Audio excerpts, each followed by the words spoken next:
Hello, everyone. I'm Kyle Matthews of the Montreal Institute for Genocide and Human Rights Studies. We're very pleased to have an interesting online discussion today about online hate speech and the Santa Clara Principles. For those of you who don't know, in 2018, a group of organizations and academics and thought leaders came together to look at how to deal with content moderation on social media platforms, particularly looking at a whole set of issues, including hate speech. So it's very fascinating to have discussion about the Santa Clara Principles today in the Canadian context, because some of you might know the Canadian government has been struggling trying to come up with a comprehensive policy about how to deal with misinformation online, looking at online hate, misuse of social media platforms by hate groups, extremist groups, be it on the far right, be it to ISIS. So this is an issue, and I think by bringing three experts together, we can have a very fascinating discussion that might be able to forward further public policies here in Canada. So today I'm joined by three expert speakers. The first is David Greene. I first got the chance to meet David online with a discussion with the UN Office for the Prevention of Genocide, in which the UN Global Hate Speech Framework is trying to be implemented through the UN. From that, for you those who don't know David, he's a senior staff attorney and civil liberties director at the Electronic Frontier Foundation. And the Santa Clara Principles that he's been working on first came about in 2018. And there's three really interesting principles about numbers, notice, and appeal. I'll let David in a second talk about that. Our second expert speaker is Heidi Toric. Heidi is an associate professor at international history and public policy at UBC. Very glad to have you with us, Heidi. Thank you so much for taking time out of your busy schedule. And our third expert speaker is Beall, who's the policy lead for platform governance at CG, the Center for International Governance and Innovation. So thank you very much. I'd like to maybe give the floor to ask David to maybe talk a bit about, in more detail, what the Santa Clara Principles are and how it relates to the issue of online hate speech. Thank you, David. Sure. Thank you, Kyle. And I'm happy to be here and talk about the Santa Clara Principles. So the Santa Clara Principles, in short, are an effort to put a human rights framing on content moderation, recognizing that the intermediaries that channel much of the speech online from users to their audiences, that there's a great deal of content moderation going on all of them. And that could be because of concerns about hateful speech or really anything. There's many categories of speech that get removed by the platforms, both the dominant ones and the smaller ones. And recognizing that type of content removal, and not just removal, but even differential treatment, like maybe demonetizing it or giving it less of a preference in algorithmic news feeds and things like that. These can have serious human rights consequences. And so the groups that came together to create Santa Clara Principles were thinking about how can we, recognizing that these companies in most legal systems have a right to decide what content they pass through, and that in many situations, reasonable people will agree that there's good reasons at times to remove content, but nevertheless, how can they do it in a way that's respectful of human rights? And the Santa Clara Principles, as Kyle said, came out of a meeting in 2018 that really just tried to sketch some very broad principles with three main principles.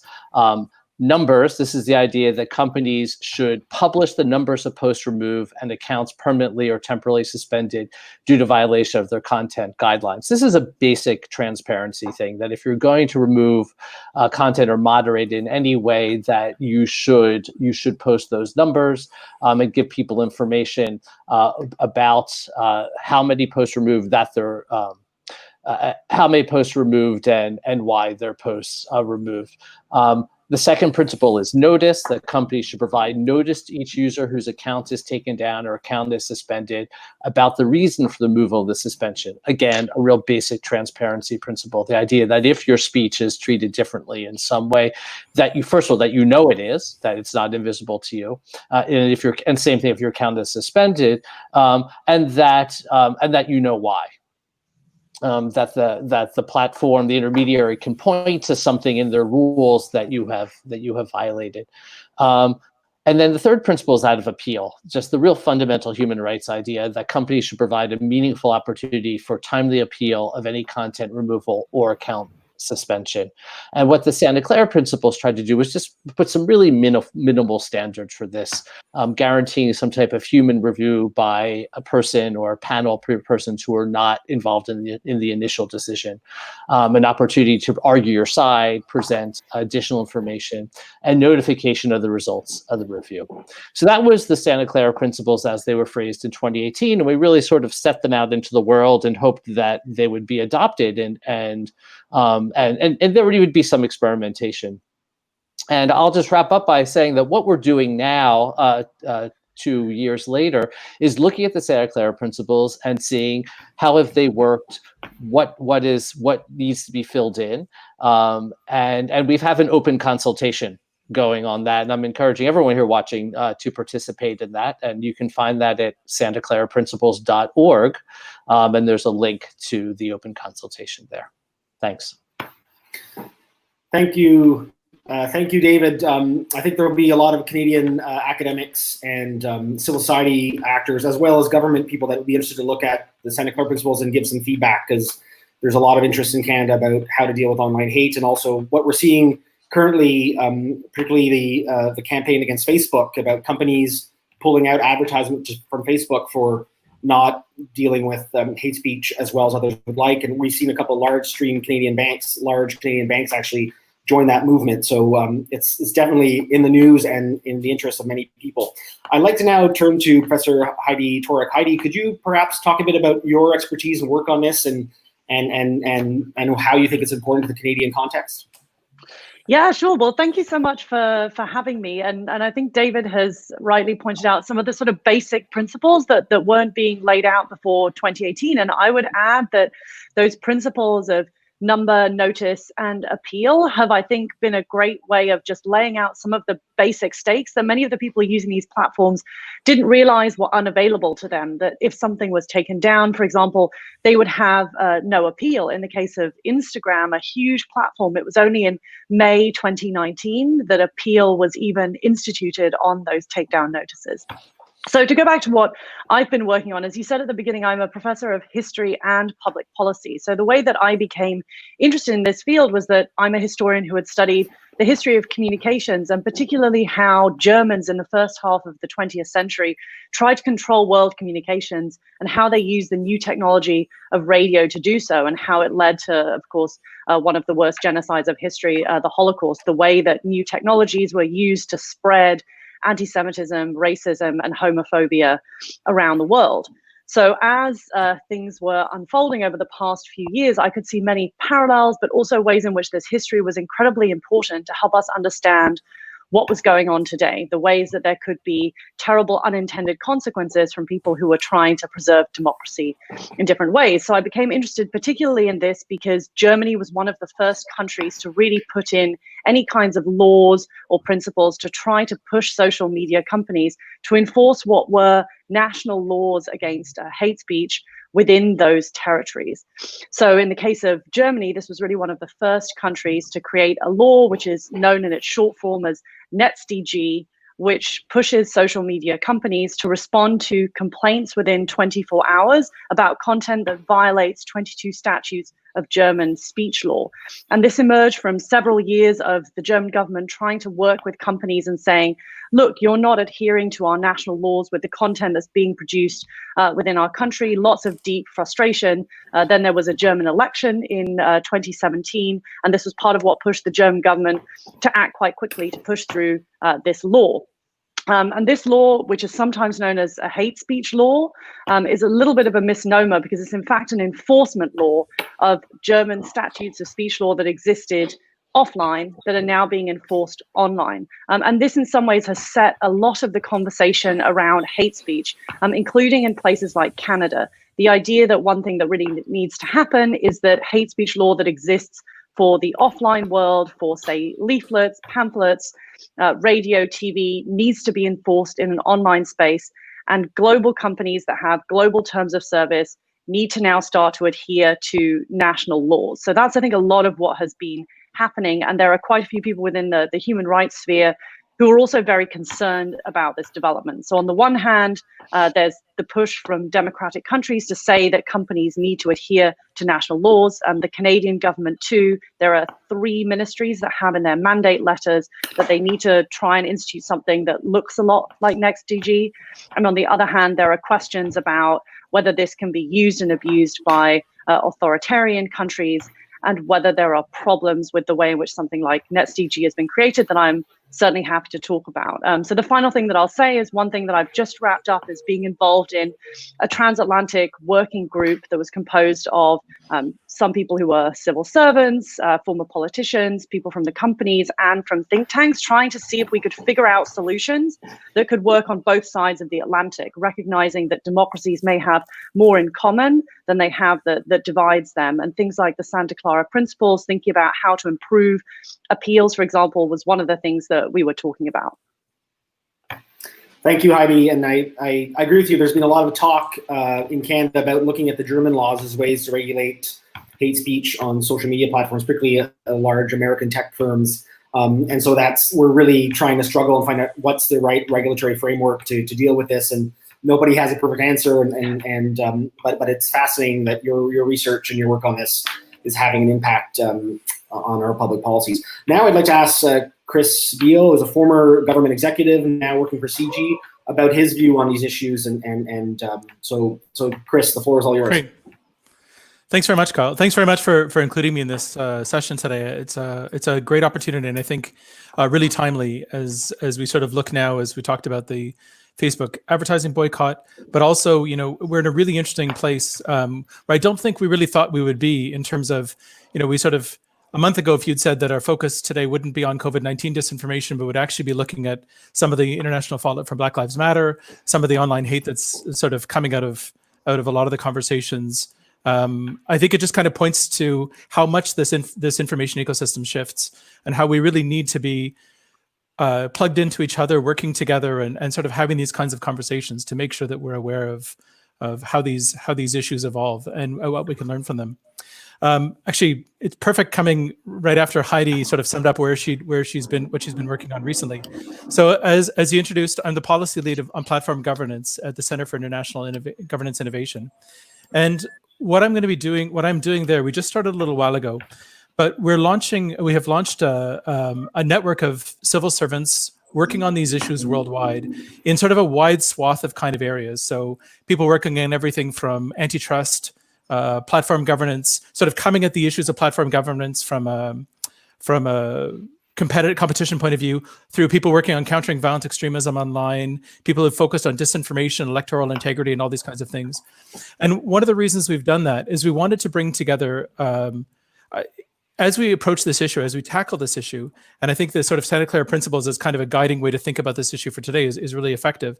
There's a recognition that while governments tend to sort of segment things into silos or tend to consider issues as independent problems, when we look at the online world, these things really are tied together. And if we're going to come up with a coherent solution, that coherent solution needs to be one that kind of touches on all these different areas of policy and all these different government areas of action.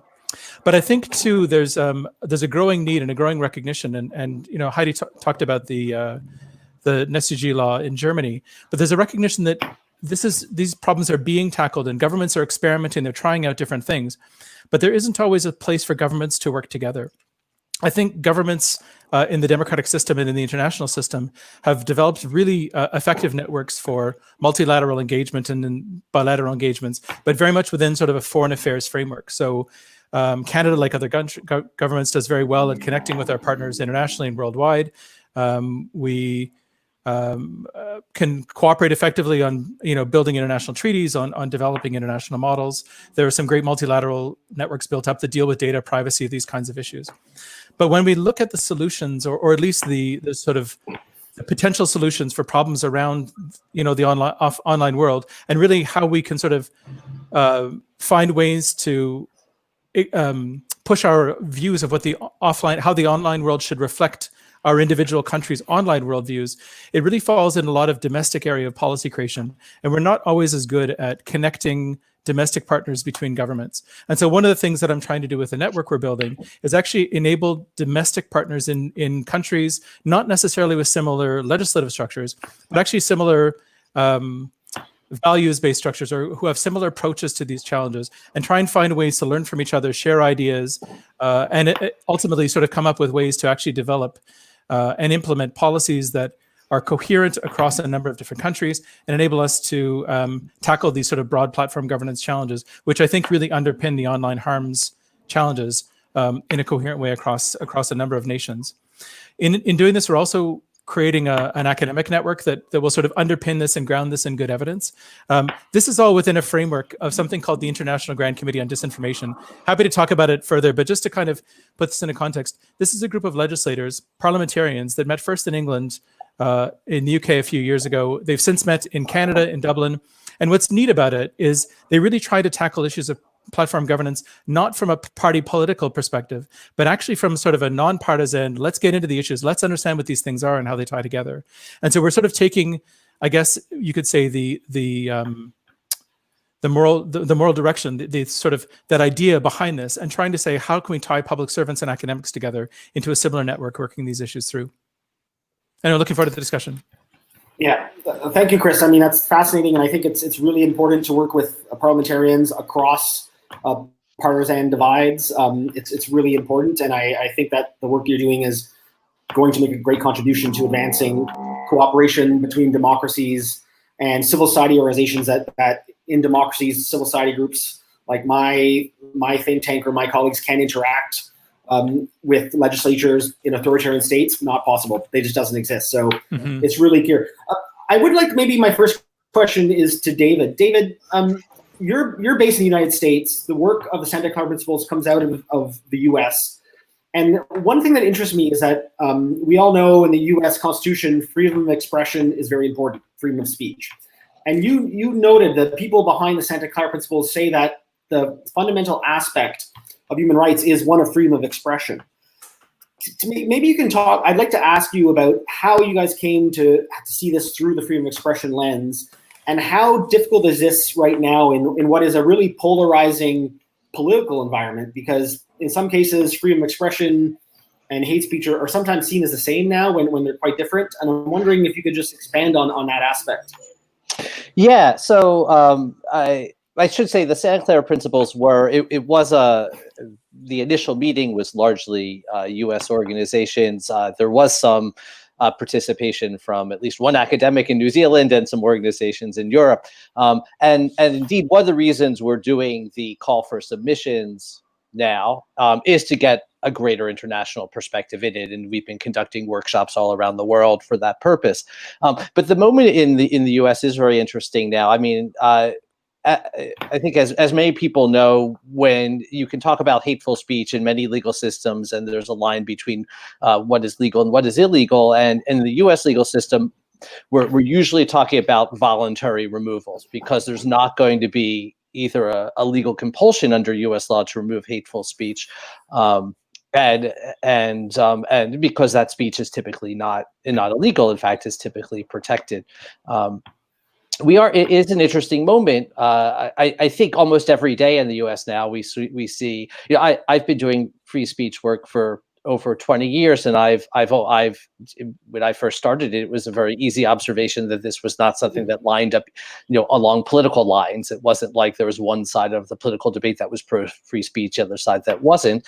Everybody across the political spectrum had certain speech that they were sensitive to, and other speech that they found completely benign and didn't understand why other people were sensitive to it. And I think we really see that play out every day now, where we see, people calling themselves champions of free speech and calling for their speech to be heard, and yet criticizing somebody else's speech. So we've seen, in the U.S. in the course of a week, we saw protests, both some protests, coming from one side of the political spectrum, protesting some of the COVID-related shutdowns, and then some protests, largely from the other side of the political spectrum, regarding the Black Lives Matter movement and the police brutality issues. And here we really saw where, from my perspective, where the legal principle remains the same, right? The idea that we're preserving the right of everybody to have the ability to protest. And hateful speech, I think, becomes a very difficult thing here, because I don't think anyone disputes that there are legitimate concerns and harms and things, and that it is, and much of the speech might be illegal in other legal systems. But we also see how, at least our experience in the US and in other places internationally, is that this is also, like any basis for censorship, is subject to abuse. And so we have seen the platforms, for example, not recently, but historically, actually removing Black Lives Matter content from their sites because it's marked as hateful speech, because it's marked as speech that's discriminatory on the basis of race, and that it's critical of white people. And so it's really difficult to build these types of inherent discriminational principles into somebody's terms of service, where they're trying to describe what speech is and is not permitted on their sites. I hope I answered your question, Kyle. No, yeah, thank you, David. You did. I would like to ask now my two Canadian colleagues, Heidi and Chris, if you would both be interested in commenting about what is unique about the Canadian context, background for online hate and disinformation. What is the Canadian context? I know Heidi mentioned we have 4 cabinet ministers that have a responsibility for this, but given your work in Canada, what do you see as unique to the Canadian context? Heidi, would you like to maybe start off? Sure. So I guess we can, one of them, the sort of very unique Canadian context, is the last decade of questions around what types of law there's actually going to be. In 2013, the Conservatives removed a provision on hate speech from the Human Rights Act. And in the last Parliament, there was some discussion about whether to reintroduce that got quite heated along party political lines in different ways. So there's that sort of very specific Canadian context. I think I'd mention maybe 3 others. One is the bigger context of this, which is not just questions around hate speech, but also disinformation. How do we regulate content in an online environment? And before the last election, the new Election Modernization Act tried to take some steps to deal with online advertising, foreign interference, and to create greater transparency through ad archives. And that was something that was actually praised around the world, with Canada being seen as one of the first countries to really implement new election laws. So that's, I think, quite specific to the Canadian context, the idea this was implemented and it seems to have worked. The second would be the new NAFTA, that Canada, along with Mexico, is one of the countries in quite a specific free trade agreement with the US. And there's some disputes amongst scholars as to what this exactly means for platform governance, but there's some potential, maybe Chris can speak more to this, that it might constrain Canada's room for maneuver in a different way than other countries. And then thirdly, I would say that embedded within the Canadian Constitution approach is the idea of multiculturalism, so that what you do with content is not simply to prevent hate speech, but that also you promote in different ways multicultural content. And I think there's a big question that multiple ministries, but particularly Heritage, is dealing with, is what does that look like in an online environment where it's quite hard to tell who is being delivered what kinds of content, so that it's not just about this question of hate speech, removals or demonetization, but also what is being promoted and presented to Canadians. Chris, would you like to maybe make some comments on the Canadian context? Absolutely. No, thank you. And just to build on what Heidi was saying, and maybe take a slightly different focus for a moment, I think there's some also really interesting things about Canada that are worth sort of kind of thinking about as we look at these issues here. You know, one of them for me as we kind of consider these areas is that we have an interesting demographic context in which these things are operating, right? So I mean, Canada has a historical multicultural context, as Heidi talked about.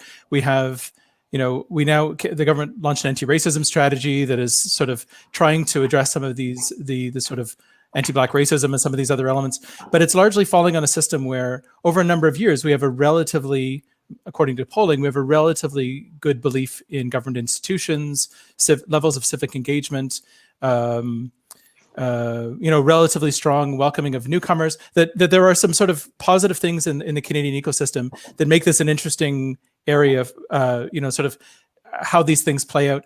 But I think within that, there's also some quite worrying trends that sort of, as we're looking at how these things happen. So Simon Fraser University, the WUSC Center last year, the year before, put out some polling data that it had done on sort of Canadians' belief in democracy and trust in each other and trust in society. And there were some, you could start to see some cracks in that sort of, societal unity, in those sort of pictures of who we are and how we connect with each other. Sort of the number of people who believed that, Canadians born in Canada should have different rights than Canadians born outside of Canada. There were some stats as well that came up during the recent period of COVID-19, and I know we may get to sort of the changes since COVID-19, but that showed relatively large numbers of people who believe in sort of racist ideas around the virus, around the spread of the virus, that I think kind of highlighted some of these sort of social tensions that have been under the surface in this sort of view of ourselves as being this welcoming and opening society, that kind of show that there are cracks in the foundation. One of them, for example, said that, under 20%, but still a significant number of people in Montreal, Vancouver, and Toronto believe that you could catch COVID-19 from sitting next to an Asian person on the bus, or that all Asian people had the virus.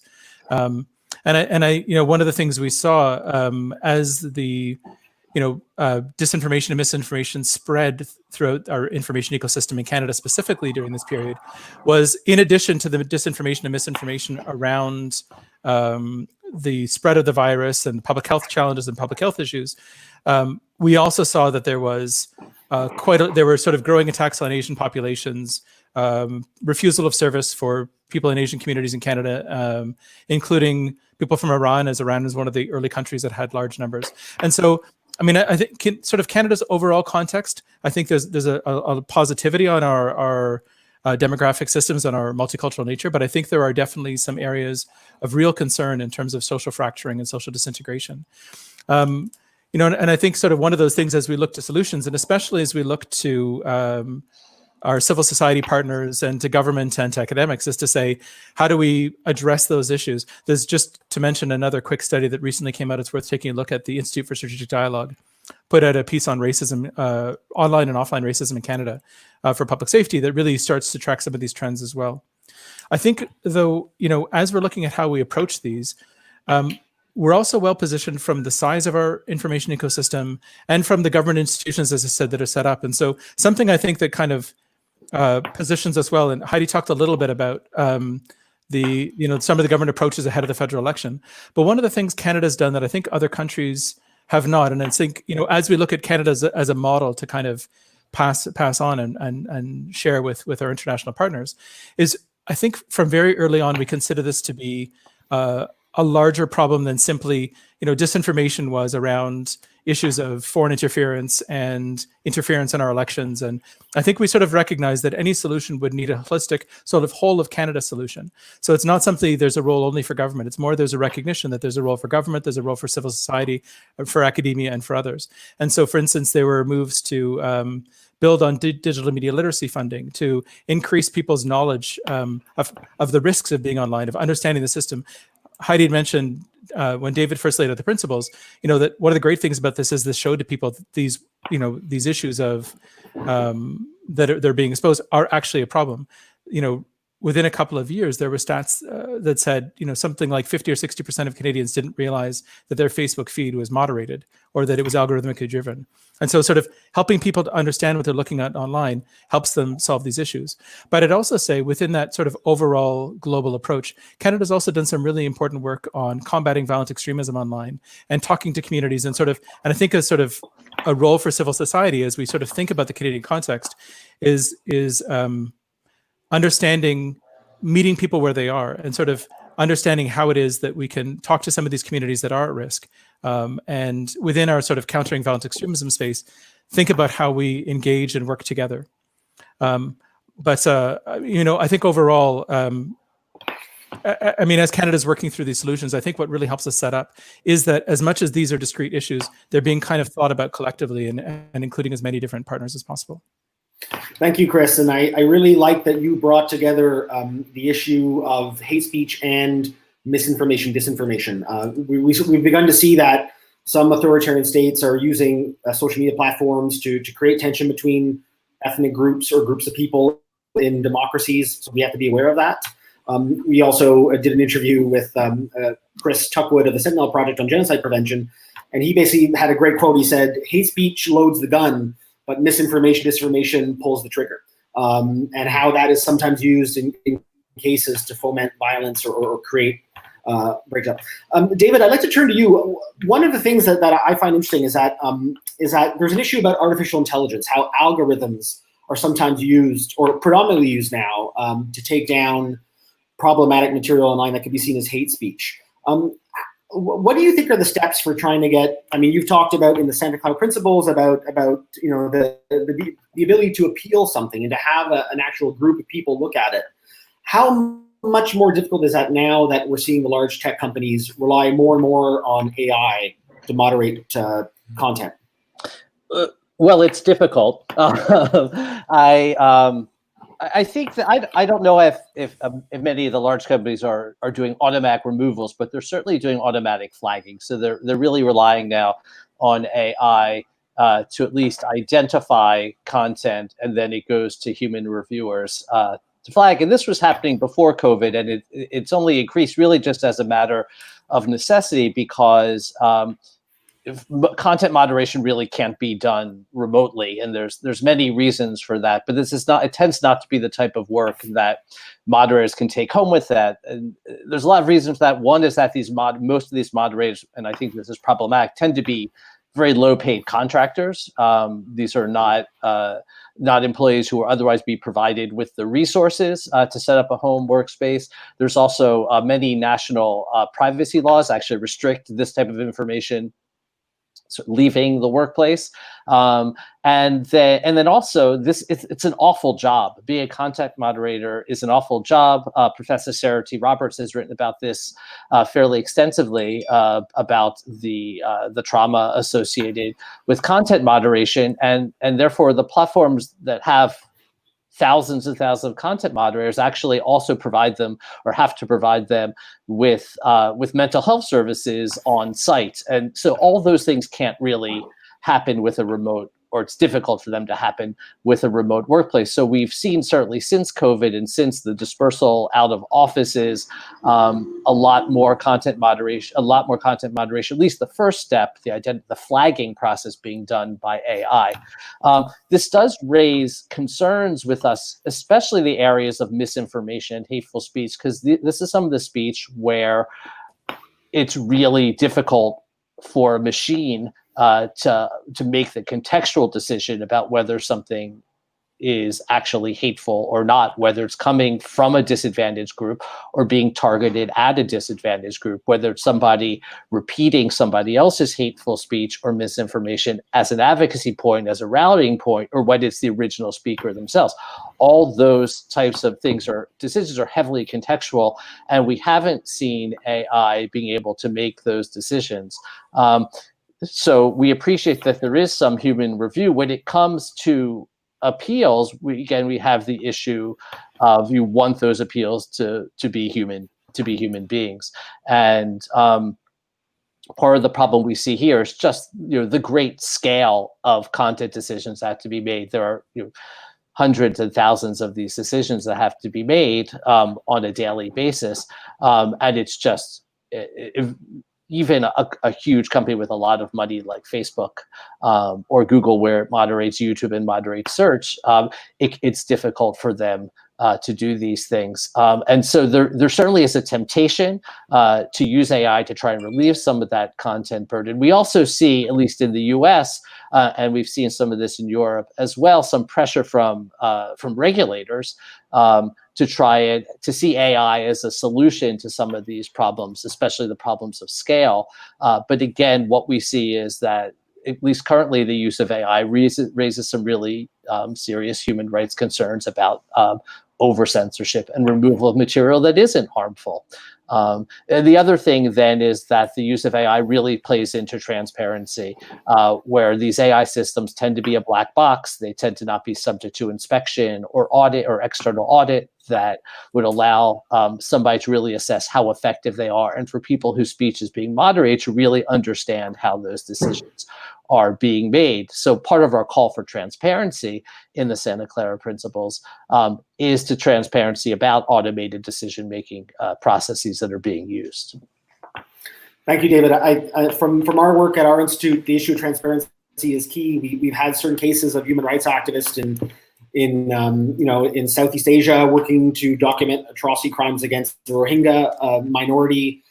We've had human rights activists documenting cases of atrocities in Syria, and we've had certain YouTube or Facebook that have taken down, AI has taken down a lot of their posts, a lot of the video evidence, thinking that it was promoting extremism, but in fact they were trying to build a digital archive for eventual prosecution of human rights laws. And maybe a question now I'd like to ask, we're going to go to the audience soon, I have a few questions waiting here, but maybe to Heidi and Chris. We talked about the Canadian context, about where some of the challenges, but I wonder if you could talk about some of the opportunities. What makes Canada uniquely situated to help push the Santa Clara Principles, to push the idea of platform governance? We have a burgeoning artificial intelligence community. We have important new think tanks and academics coming together. From you, what could Canada contribute to this discussion, not just in theoretical perspectives, but in advancing public policy here and around the world? Heidi, would you like to maybe start with that? Yeah, sure. So I think, having just sat in this transatlantic working group, so often when we were having discussions, Canada was kind of a bridge between some of the more broad brushstrokes European ways of thinking about this issue versus broad brushstrokes US American way. So I see Canada's role as kind of a hinge or a translator in some of these cases, being able to work with people in France, for example, on artificial intelligence, but also because of NAFTA and other things, having really deep relationships with people in the US. So that's a sort of very basic question of Canada's place in the international world. But I'd also add that I think the Canadian government, in pushing forward ideas of algorithmic inspection, so algorithmic impact assessments on any algorithms the Canadian government uses, has created one example of how we could require that, for example, of companies. So one way that I've thought about this is to say, what if companies have a precautionary principle in their algorithms? You can't tweak them and you can't make them better unless you already do an algorithmic impact assessment, which is a kind of precautionary principle, right? Like run them through, make sure that they're not unintentionally deleting, for example, African-American English, something that we've seen from a study by scientists at Carnegie Mellon, or that it's erasing, for example, indigenous content in different ways. So that's, I think, one thing because of the AI community, but also what the Canadian government has done. So I'd say if we're going to pull up just two things, it would be Canada's role as a bridge between these two dialogues in the US and Europe, and also pushing through these ideas of algorithmic impact assessments as something that should be done by companies as well as by governments. Thank you, Heidi. Chris, would you like to maybe comment on that question? Yeah, absolutely. Thank you. It's a great question, and Heidi did just sort of steal one of my main points, which is, the importance that Canada can play as kind of a bridging power. I would also add to that, though, that partly, and I think maybe we don't take advantage of this as much in this space.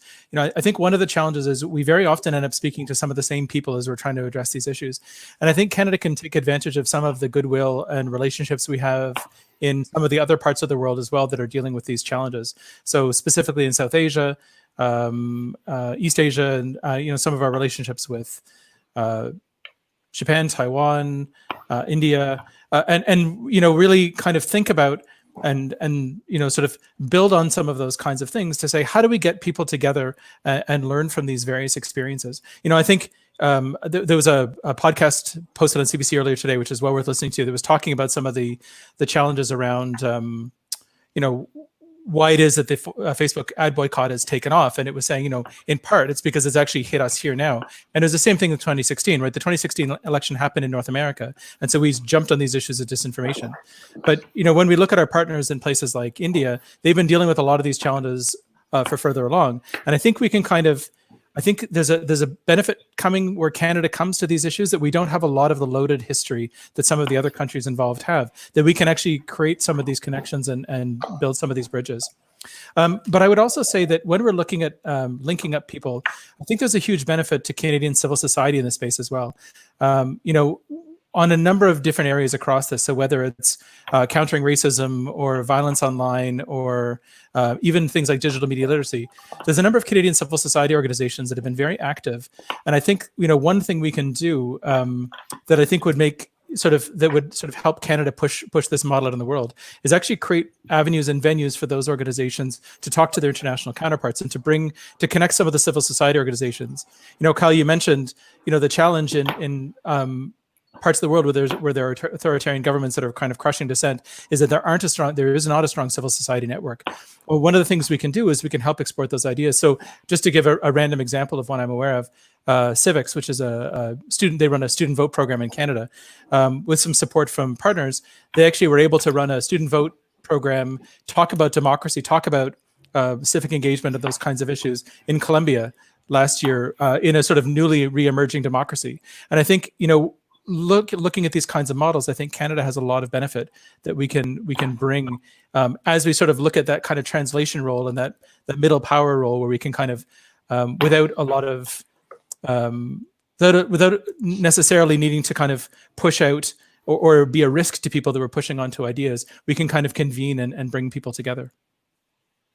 Thank you, Chris. So we have our first question coming from Facebook. A person online says, so I think this is probably directed towards you, Heidi, but if anyone else wants to chime in, please, you're welcome. But it says, in Germany, Facebook allegedly underreported complaints under NetzDG and was fined what is an insignificant amount for a company the size of Facebook.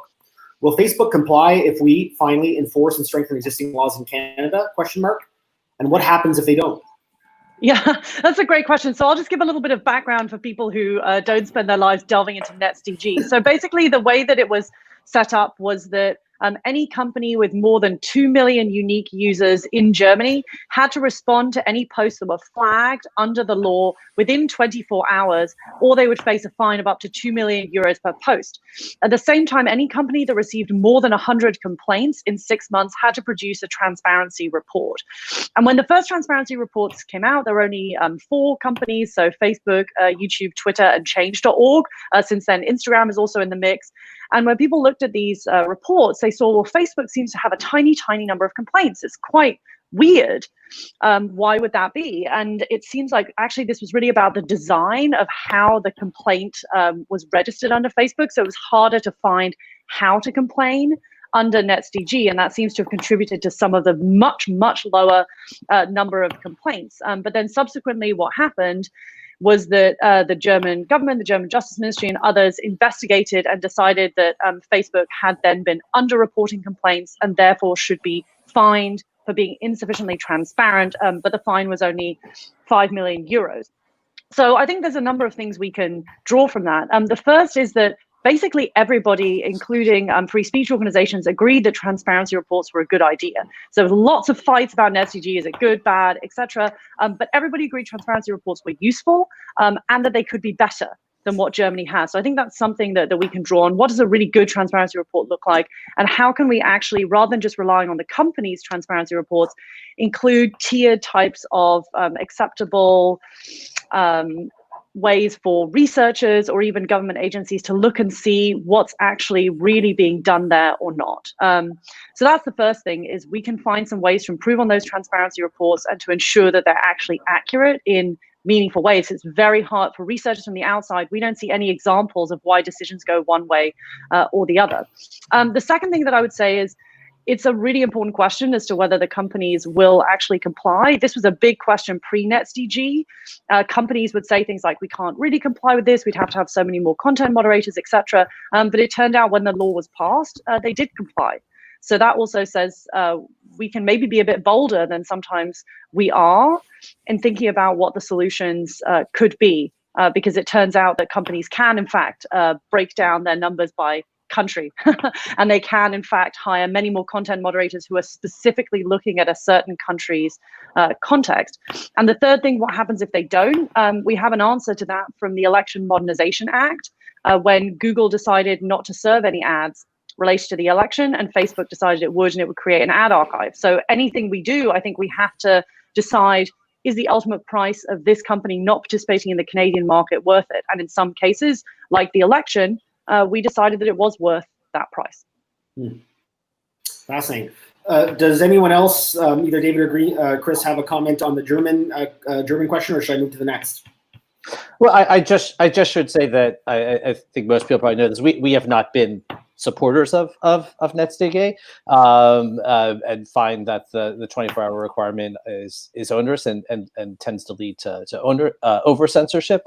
I think what we're talking about here are the transparency reporting parts of it, which I think are different than the compelled censorship part. Although there still are, I still have some concerns with the type of reporting. I would hope that we would look for, non-regulatory incentives as well for transparency reporting as well, which I think for many of these companies tend to be more effective than the regulatory approaches.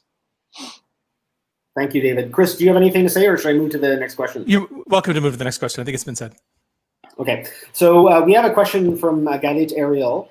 Galit asks, if we create an ideal technological ethical ecosystem in Canada, what can we do realistically to incentivize other countries' entities to adopt them? How do we do this? I think whoever answered this question would probably have a Nobel Peace Prize right now. But maybe Chris, you lifted your hand first. I'm going to ask you to take a stab at that. So, I mean, I think it's a really great question, and it's I would say that this is often our challenge, right? As we look at these kinds of things and we say, we can see a way in which while Canada is of course far from perfect as a society in dealing with these issues, but when we have a good idea, we can sort of see how we can share it, and we can often feel, I think, paralyzed in terms of it just feels insurmountable in terms of the problem.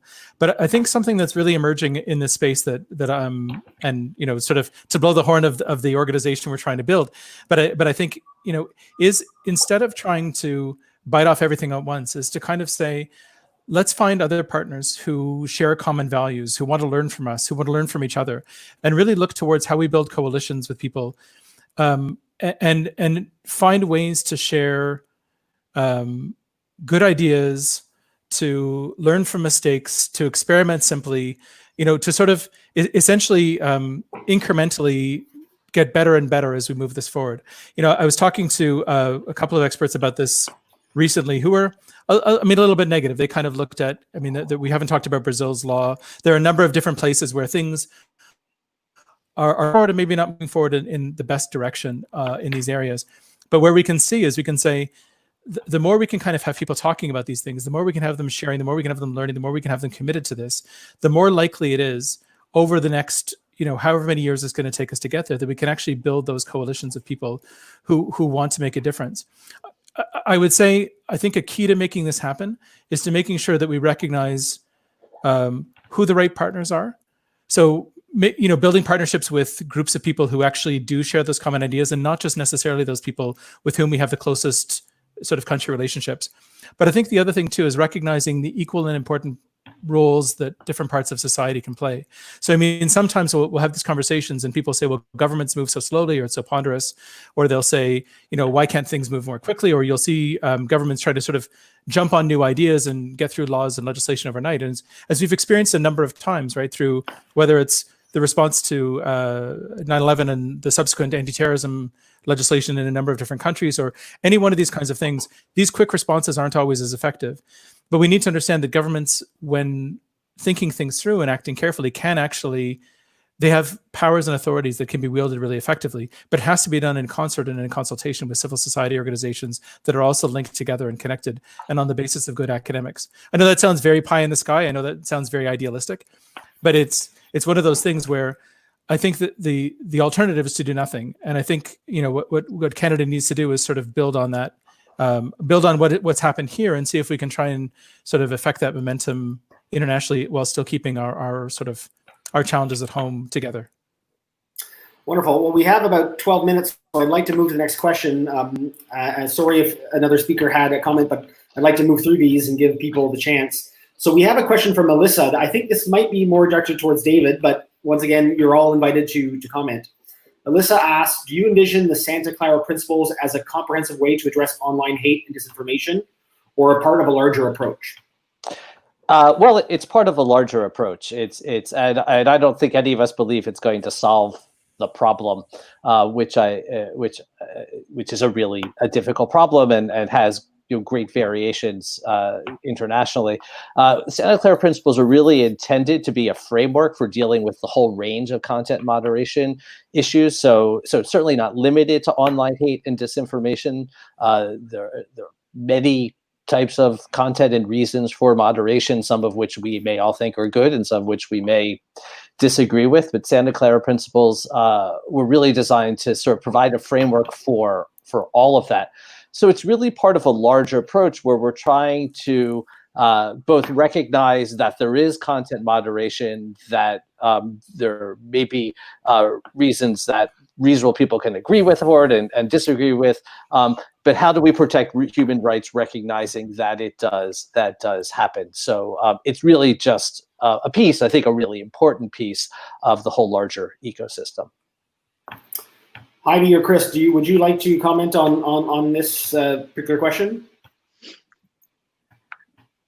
Maybe I'll just say very quickly that I think this is part of a much broader debate where all sorts of different scholars, civil society organizations, etc., are involved. We can see this with what I believe is an upcoming hearing on antitrust in the US, run by the House Judiciary Committee. So there's the antitrust portion, there's the tax policy portion as well. These are massive discussions where some people argue that some of the best ways to deal with these questions are to actually look at the business structures and to worry less about the individual parts of content moderation. I think these are very, very live discussions that are also a part of this. And that goes back to what a few people have said about the question of scale.